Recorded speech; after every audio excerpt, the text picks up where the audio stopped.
BJP ಶಾಸಕ ಯತ್ನಾಳ್ಗೆ show cause notice ಅನ್ನ ಜಾರಿ ಮಾಡಲಾಗಿದೆ.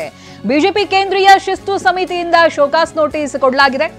ಜೊತೆಗೆ 10 ದಿನಗಳ ಒಳಗಾಗಿ ಇದಕ್ಕೆ ಉತ್ತರ ಕೊಡಬೇಕು ಅನ್ನೋದಾಗಿ ಯತ್ನಾಳ್ಗೆ ಸೂಚನೆಯನ್ನ ಕೂಡ ಕೊಟ್ಟಿದ್ದಾರೆ. ಬಿಜೆಪಿ ರಾಜ್ಯ ನಾಯಕತ್ವದ ವಿರುದ್ಧ ಯತ್ನಾಳ್ ಅಬ್ಬರಿಸ್ತಾ ಇದ್ರು, ಹೇಳಿಕೆಗಳನ್ನ ಕೊಡ್ತಾ ಇದ್ರು.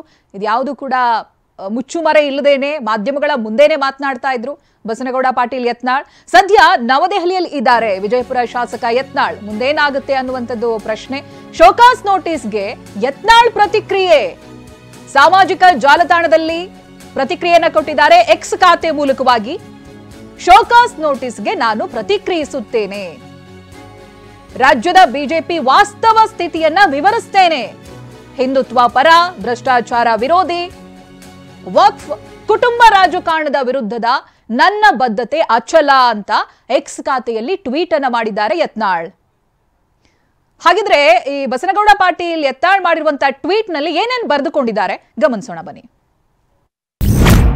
ಬಿಜೆಪಿ ಶಿಸ್ತು ಸಮಿತಿ ನೀಡಿರುವ ಶೋಕಾಸ್ ನೋಟಿಸ್ಗೆ ನಾನು ಪ್ರತಿಕ್ರಿಯಿಸುತ್ತೇನೆ, ರಾಜ್ಯದ ಬಿಜೆಪಿ ವಾಸ್ತವ ಸ್ಥಿತಿಯನ್ನ ವಿವರಿಸುತ್ತೇನೆ, ಹಿಂದುತ್ವ ಪರ, ಭ್ರಷ್ಟಾಚಾರ ವಿರೋಧಿ, ವಕ್ಫ್ ಮತ್ತು ಕುಟುಂಬ ರಾಜಕಾರಣದ ವಿರುದ್ಧದ ನನ್ನ ಬದ್ಧತೆ ಅಚಲ. ಬಿಜೆಪಿ ಶಿಸ್ತು ಸಮಿತಿ ಈ ಬಗ್ಗೆ ಡೀಟೇಲ್ಸ್ ಅನ್ನ ಪಡೆದುಕೊಳ್ತಾ ಹೋಗ್ತೀನಿ. ಪ್ರತಿನಿಧಿ ಕಿರಣ್ ಹನಿಯಡ್ಕ ಫೋನ್ ಸಂಪರ್ಕದಲ್ಲಿದ್ದಾರೆ. ಕಿರಣ್ ಹನಿಯಡ್ಕ, ವಿಜೇಂದ್ರ ಅವರು ಡೆಲ್ಲಿಗೆ ಹೋಗಿ ಬಂದ ಮೇಲೆ ಇವರಿಗೆ ಶೋಕಾಸ್ ನೋಟಿಸ್ ಸಿಕ್ತು. ಈಗ ನೋಡಿದ್ರೆ ಯತ್ನಾಳ್ ಅವರು ಕೂಡ ದೆಹಲಿಯಲ್ಲೇ ಇದ್ದಾರೆ.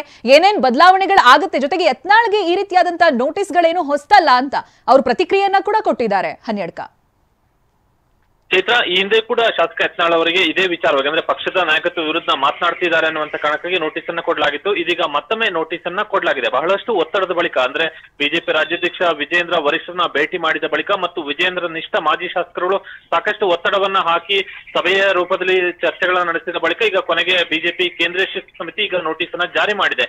ಈ ನೋಟಿಸ್ಗೆ ಉತ್ತರ ಕೊಡೋದಾಗಿ ಶಾಸಕ ಯತ್ನಾಳ್ ಕೂಡ ಸಾಮಾಜಿಕ ಜಾಲತಾಣದ ಮುಖಾಂತರ ಉತ್ತರವನ್ನ ಕೊಟ್ಟಿದ್ದಾರೆ. ಆ ಸಂದರ್ಭಕ್ಕೆ ಅಂದ್ರೆ ಉತ್ತರವನ್ನ ಕೊಡುವಂತ ಸಂದರ್ಭದಲ್ಲಿ ರಾಜ್ಯ ಬಿಜೆಪಿಯಲ್ಲಿ ಇರುವಂತಹ ವಾಸ್ತವ ಬೆಳವಣಿಗೆ ಅಂದ್ರೆ ವಸ್ತುಸ್ಥಿತಿ ಏನ್ ನಡೀತಾ ಇದೆ ಅನ್ನುವಂಥದ್ದನ್ನು ಕೂಡ ನಾನು ವಿವರಣೆಯನ್ನ ಕೊಡ್ತೀನಿ ಅನ್ನುವಂತಹ ಒಂದು ಮಾತನ್ನು ಕೂಡ ಹೇಳಿದ್ದಾರೆ. ಇದರ ಜೊತೆಗೆ ಹಿಂದುತ್ವದ ಕುರಿತಾದಂತಹ ತಮ್ಮ ಹೋರಾಟ ಮತ್ತು ಕುಟುಂಬವಾದದ ವಿರುದ್ಧದ ಹೋರಾಟ ಮತ್ತು ಭ್ರಷ್ಟಾಚಾರದ ವಿರುದ್ಧ ಹೋರಾಟ ಮತ್ತು ಈಗ ಮಾಡ್ತಿರುವಂತಹ ವಕ್ಫ್ ವಿರೋಧಿ ಹೋರಾಟ ಇದೆಲ್ಲವೂ ಕೂಡ ನನ್ನ ಹೋರಾಟ ಅಚಲವಾಗಿರುತ್ತೆ ಅನ್ನುವಂತ ಮಾತನ್ನು ಕೂಡ ಈ ಟ್ವೀಟ್ ಮುಖಾಂತರ ಅವರು ಹೇಳಿದ್ದಾರೆ. ಇಲ್ಲಿ ಒಂದು ವಿಚಾರ ಏನಂದ್ರೆ ಶಾಸಕ ಯತ್ನಾಳ್ ಅವರಿಗೆ ಬಿಜೆಪಿ ಶಿಸ್ತು ಸಮಿತಿ ನೋಟಿಸ್ ಅನ್ನು ಕೊಟ್ಟಿದೆ.